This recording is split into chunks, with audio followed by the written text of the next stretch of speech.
सर्वमंगल मांगल्ये शिवे सर्वादि साधिके शरण्ये त्र्यंबके गौरी नारायणी नमस्तुते।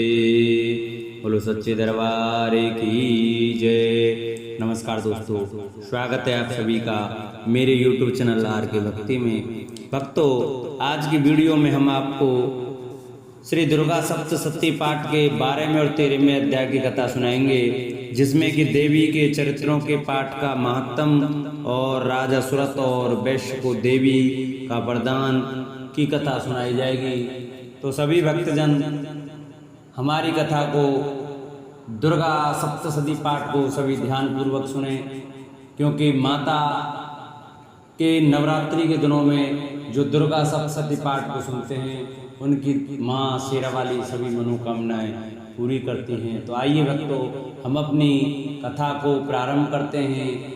जिन भक्तों ने अभी तक हमारे चैनल को सब्सक्राइब नहीं किया है वो हमारे चैनल को सब्सक्राइब करें, वीडियो को लाइक करें और कमेंट में जय माता दी अवश्य लिखें। देवी बोली है, देवताओं, जो पुरुष इन स्तोत्रों द्वारा एकाग्रचित होकर मेरी स्तुति करेगा उसके संपूर्ण कष्टों को निसंदेह हर लूंगी।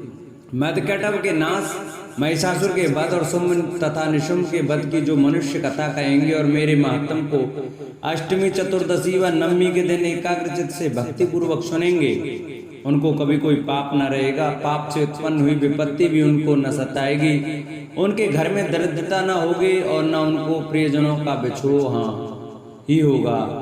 उनको किसी प्रकार का भय न होगा। इसलिए प्रत्येक मनुष्य को भक्ति पूर्वक मेरे इस कल्याणकारक महात्म को सदा पढ़ना और सुनना चाहिए। मेरा यह महात्म महामारी से उत्पन्न हुए संपूर्ण उपद्रवों को एवं 3 प्रकार के उत्पातों को शांत कर देता है। जिस गर्भ मंदिर में या जिस स्थान पर मेरा यह स्तोत्र विधि पूर्वक पढ़ा जाता है उस स्थान का मैं कभी भी त्याग नहीं करती और वहाँ सदा ही मेरा निवास रहता है।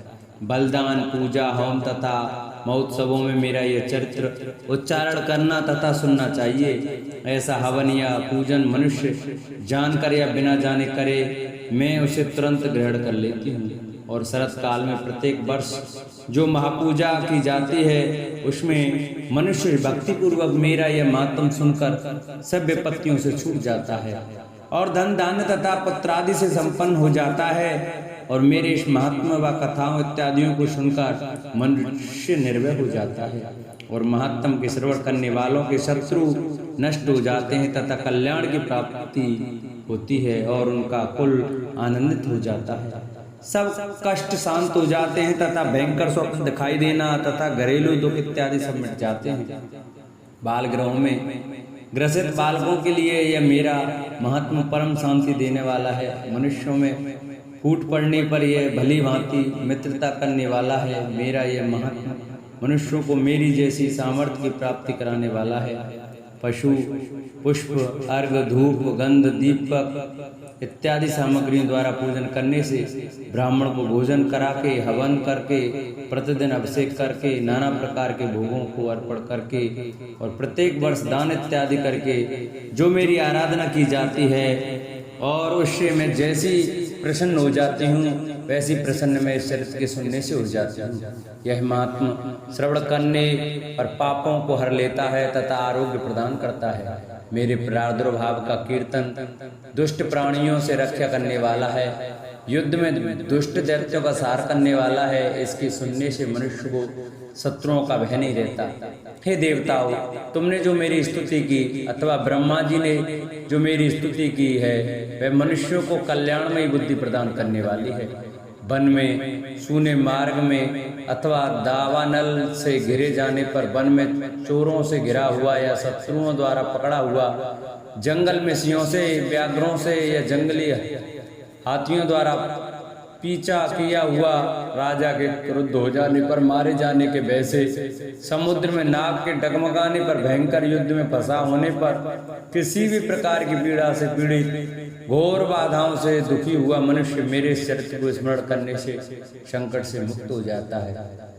मेरे प्रभाव से सिंह, चोरिया, शत्रु इत्यादि दूर भाग जाते हैं और पास नहीं आते। महर्षि ने कहा, प्रचंड पराक्रम वाली भगवती चंड का यो कहने के पश्चात सब देवताओं के देखते ही देखते अंतर्ध्यान हो गई और संपूर्ण देवता अपने शत्रुओं के मारे जाने पर पहले की तरह यज्ञ भाग का उपभोग करने लगे और उनको अपने अधिकार फिर से प्राप्त हो गए। तथा युद्ध में देवताओं के शत्रुओं शुंभ व निशुंभ के देवी के हाथों मारे जाने पर बाकी बचे हुए राक्षस पाताल को चले गए। हे राजन, इस प्रकार भगवती अंबिका नित्य होती हुई भी बार बार प्रकट होकर इस जगत का पालन करती हैं, इसको मोहित करती हैं, जन्म देती हैं और प्रार्थना करने पर समृद्धि प्रदान करती हैं। हे राजन, भगवती ही महाप्रलय के समय महामारी का रूप धारण करती हैं और वही संपूर्ण ब्रह्मांड में व्याप्त हैं और वही भगवती समय समय पर माँ काली तथा महामारी का रूप बनाती हैं और स्वयं अजन्मा होती हुई भी सृष्टि के रूप में प्रकट होती हैं। वे सनातनी देवी प्राणियों का पालन करती हैं और वही मनुष्य के अभ्युदय के समय घर में लक्ष्मी का रूप बनाकर स्थित हो जाती हैं तथा अभाव के समय दरिद्रता बनकर विनाश का कारण बन जाती हैं। पुष्प, धूप और गंध आदि से पूजन करके उनकी स्तुति करने से वे धन एवं पुत्र देती हैं और धर्म में शुभ बुद्धि प्रदान करती हैं। महर्षि मेधा ने कहा, हे राजन, इस प्रकार देवी के उत्तम महात्म का वर्णन मैंने तुमको सुनाया। जगत को धारण करने वाली इस देवी का ऐसा ही प्रभाव है। वही देवी ज्ञान को देने वाली है और भगवान विष्णु की इस माया के प्रभाव से तुम और वैश्य तथा अन्य विवेकी जन मोहित होते हैं और भविष्य में मोहित होंगे। हे राजन, तुम इसी परमेश्वरी की शरण में जाओ। यही भगवती आराधना करने पर मनुष्य को भोग, स्वर्ग तथा मोक्ष प्रदान करती हैं। मार्कंडेय जी ने कहा, महर्षि मेधा की यह बात सुनकर राजा सुरथ ने उन उग्र व्रत वाले ऋषि को प्रणाम किया और राज्य के छिन जाने के कारण उसके मन में अत्यंत ग्लानि हुई और वह राजा तथा वैश्य तपस्या के लिए वन को चले गए और नदी के तट पर आसन लगाकर भगवती के दर्शनों के लिए तपस्या करने लगे। दोनों ने नदी के तट पर देवी की मूर्ति बनाई और पुष्प, धूप, दीप तथा हवन द्वारा उसका पूजन करने लगे। पहले उन्होंने आहार को कम किया, फिर बिल्कुल निराहार रहकर भगवती में मन लगाकर एकाग्रता पूर्वक उसकी आराधना करने लगे। वे दोनों अपने शरीर के रक्त से देवी को बलि देते हुए 3 वर्ष तक लगातार भगवती की आराधना करते रहे। 3 वर्ष के पश्चात जगत का पालन करने वाली चंडिका ने उनको प्रत्यक्ष दर्शन देकर कहा, देवी बोली, हे राजन तथा अपने कुल को प्रसन्न करने वाले वैश्य, तुम जिस वर की इच्छा रखते हुए मुझसे मांगो, वह वर मैं तुमको दूंगी, क्योंकि मैं तुम पर अत्यंत प्रसन्न हूँ। मार्कंडेय जी कहते हैं, यह सुन राजा ने अगले जन्म में नष्ट न होने वाला खंड राज्य और इस जन्म में बलपूर्वक अपने शत्रुओं को नष्ट करने के पश्चात पुनः राज्य प्राप्त करने के लिए भगवती से वरदान मांगा। और वैश्य ने भी, जिसका चित्त संसार की ओर से विरक्त हो चुका था, भगवती से अपनी ममता तथा अहंकार रूप आसक्ति को नष्ट कर देने वाले ज्ञान को देने के लिए कहा। देवी ने कहा, हे राजन, तुम शीघ्र ही अपने शत्रुओं को मारकर पुनः अपना राज्य प्राप्त कर लोगे। तुम्हारा राज्य स्थिर रहने वाला होगा। फिर मृत्यु के पश्चात आप सूर्यदेव के अंश में जन्म लेकर सावर्णिक मनु के नाम से इस पृथ्वी पर ख्याति को प्राप्त होंगे। हे वैश्य कुल में श्रेष्ठ, आपने जो मुझसे वर मांगा है वह आपको देती हूँ। आपको मोक्ष को देने वाले ज्ञान की प्राप्ति होगी। मार्कंडेय जी कहते हैं, इस प्रकार उन दोनों को मनवांछित वर प्रदान कर तथा उनसे अपनी स्तुति सुनकर भगवती अंतर्ध्यान हो गई।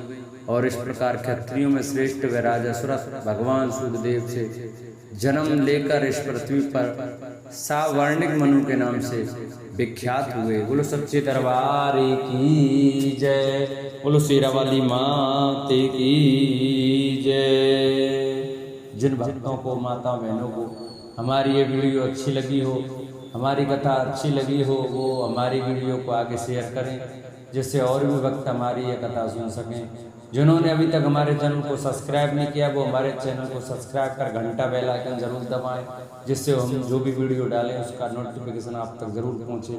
जिन्होंने हमारी वीडियो को अभी तक लाइक नहीं किया, वीडियो लाइक करें और कमेंट में जय माता दी अवश्य लिखें। बोलो सच्चे दरबार की जय। जय बोलो वैष्णो माता की जय।